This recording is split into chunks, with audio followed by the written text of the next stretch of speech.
So obsessed, I want to chop your kwabi. If you've been looking for ways to feminize your wardrobe, here are some quick tips that you might want to follow. Number 1, you want to pay attention to the colors that you're wearing. Rule of thumbs, if it could be found on a flower, it could definitely be found on you. Number 2, pay attention to the silhouettes. No, this doesn't mean you have to wear skin-tight clothing, but you want to make sure that you're choosing pieces that's going to accentuate your curves, not hide them. And lastly, look for feminine fabrics. For this, think of anything that you wouldn't expect your masculine counterpart to wear, like lace maybe? Thanks for tuning in, and make sure you follow Charisma Magazine for more tips. Bestie, who's ready to get overdressed to run a casual errand again?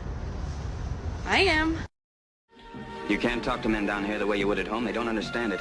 Understand what? They think you mean it. Mean what? Doesn't it bother you at all that you're married? What I want to know is, does it bother you? So today I'll be unboxing my new YSL opiums. So this is the box that they came in. So this is the tissue paper. And they have these cute little dust bags. This is the card that they keep the receipt in. And this is the shoe. I thought that the black was so classy and sexy. So yeah, we did the all black. So stay tuned for when we pair them with a Josie B look. Who told you you could go outside looking as good as you look, looking all nice and sexy the way you looking going outside? The nerve, the audacity, the gumption, the gall.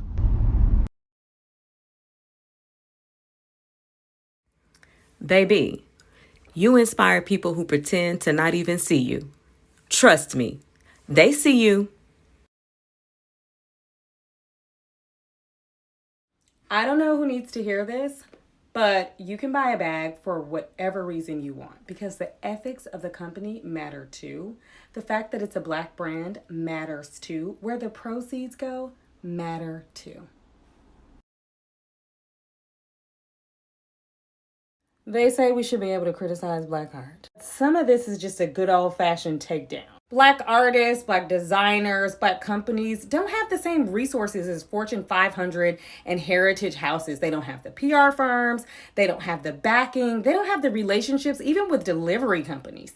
Like, the comparisons are just not there. Even the measuring stick needs to get thrown away. Critical feedback in a Black brand's infancy and development stage matters, but Black brands, Black companies, Black businesses are fragile. So let's not be a part of the takedown. That's all I'm saying. You know, I mean, who wants to look, you know, simple when you can look stunning? I love when people are like, oh my gosh, that color looks so good on you. I'm a Black girl. All colors look good on me.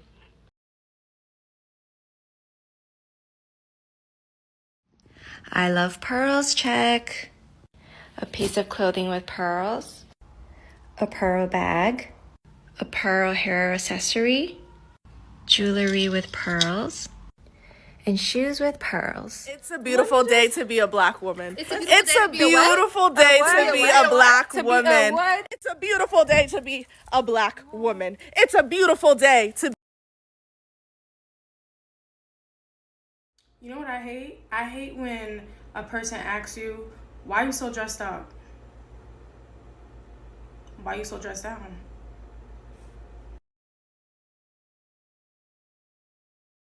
I don't know what to say. It's feeling like me season right now. I feel so bad for anybody who doesn't fuck with me.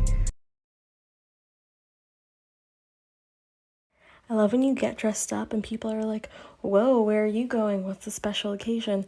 The occasion is that I exist. It's an ongoing thing, and I think that's pretty special. Every day, black. Again, funky, black. I wanted to give you a quick Bottega boot review. So, first up are the tire boots. This is what they look like. These run big. I would either get your normal size if you have wide feet. If you have narrow feet, size down half a size. I'm typically a 38. These are 37 and a half, and they're perfect. I accidentally got a 39 once, and they were huge. I had to sell them. Next up are The flash boots, these are also true to size, but they are also a little narrow. So keep that in mind, and I would size up maybe half a size if you have wider feet. The heel is very comfortable, but just FYI, this is very tight, but it breaks in also. Keep that in mind. And then these are the tall flash boots. If you have wide calves, these are not for you. These are extremely tight on my foot and my like shaft, and I have like skinny ankles and very skinny legs. So keep that in mind. Hope this helps. Bye.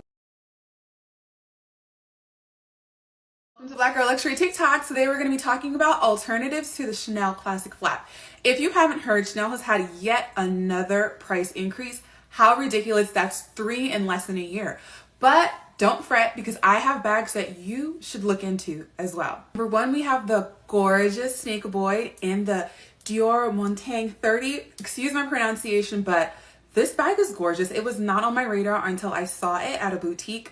Somebody was trying it on, and it is so beautiful in person. It's super understated, and I feel like it already kind of has a vintage look. And so even if Dior discontinues this style, it's still gonna look great. I mean, just look at it, look at it, look at it. Another of my faves, Monroe Steel and the Fendi Baguette. This bag goes for about $3,200, $3,300 to $3,500. It's a classic on the Fendi staple. I'm not huge on the monogram print, but there are tons of different styles, colors, textures to look from. And so this bag also isn't going anywhere. Look into it. Next, we have the Saint Laurent Sunset bag. It ranges from about $2,200 to $2,600, depending on the size. This bag has been on my wish list forever. I'm not quite sure what's stopping me, but I think it's gorgeous. Again, another vintage looking bag. And so even if it gets discontinued, it still looks like expensive and just beautiful. Next, we have the Givenchy Gb3 bag. I will not stop talking about this bag. I think it is so underrated. I literally have never seen it in public, but I think it is gorgeous. I think it's new-ish. And honestly, this bag, again, already looks vintage. And so that's how you know it'll stand the test of time, no matter whether or not Givenchy continues to carry this bag for years and years and years. And at $2,500, for the largest size, it's one of the most affordable bags on this list. So definitely look into this one. Last but not least, I have to talk about the Gucci Dionysus. Now, I'm not a huge Dionysus fan. Honestly, I kind of hated it when it came out. The trend has definitely died down a little bit, but this bag is still quite popular. And when you find the right hue, it could really work.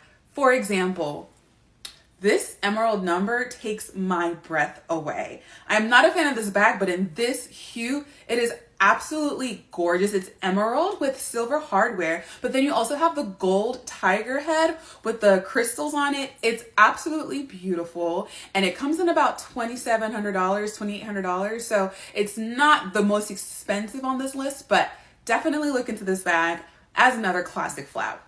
Thanks for watching. Struggle wearing color? Try these tips. Okay, we're gonna start with our base layer and our favorite neutral. Mine is black, and we're gonna do a pop of color coat. So what's important to keep in mind is the silhouette. So pick something you're already familiar with. I love long tailored coats with strong shoulders, so that's what I went with. For the next look, we're doing a bold skirt. And again, silhouette is really important. So I did an A-line skirt here because that's what I'm really confident in. So the bright color won't throw me off as much. I paired it with a neutral boot, the same sweater from the last outfit. And I feel super confident in this look because I'm comfortable with the pieces on their own and the silhouettes, so it's not too far out of my comfort zone. Queens, date night. This is my outfit. This top is from the brand Ajay. Zara leggings, Farfetch boots, Spring and Blackwood bag, mango coat, Prada headband. I'll show you with the coat off. Trying Kayali. It's Eden Juicy Apple, and this is the outfit. Okay, bye.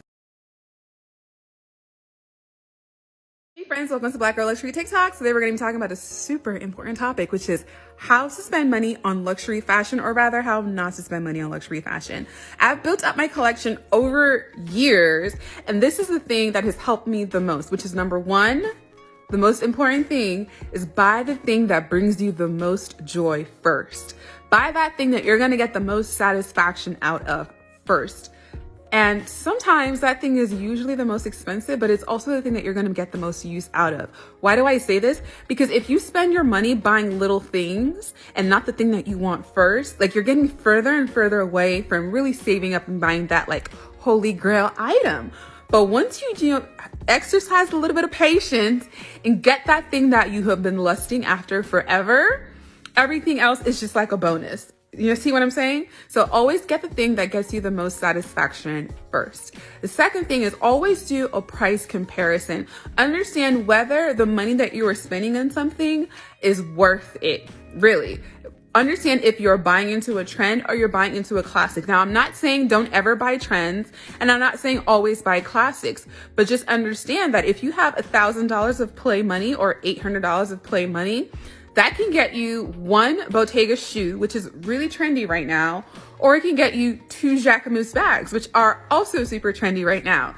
If you have $1,500 to spend, that can get you a Loewe puzzle bag on the resale market, or that can get you an Alma BB, which goes up in price year after year after year. If you have $3,000, you could possibly get, a seasonal piece from Chanel, or you can get a Bottega cassette bag. You can get a Celine bag, or you can get a Dior book tote. Again, think about the longevity of how long are you actually going to use this thing for, and how far is your money going to go. And the third thing is never, ever, ever compare yourself to other people. Do not compare your style to other people, and don't ever compare your wallet to other people, because you don't know where they're getting their money from. And so just because, you see that moccasins are really in, or like the chunky Prada boots are really in, are you the type of person that's gonna wear a moccasin or a chunky boot? Understand that those things do not have good resale value either. So if you buy them and decide that they're not for you, then you're stuck with these things that in 3 years, 4 years might look super dated, and then you didn't get your wear out of it. But by all means, if you think you're gonna get your wear out of it, do you, boo-boo? Get that thing, because it's gonna be the thing that gets you the most satisfaction first, and you're going to wear it all the time. If you like this video and want to learn more about luxury fashion, definitely click the follow button for more videos like this one. Excuse me, can I talk to you for a minute?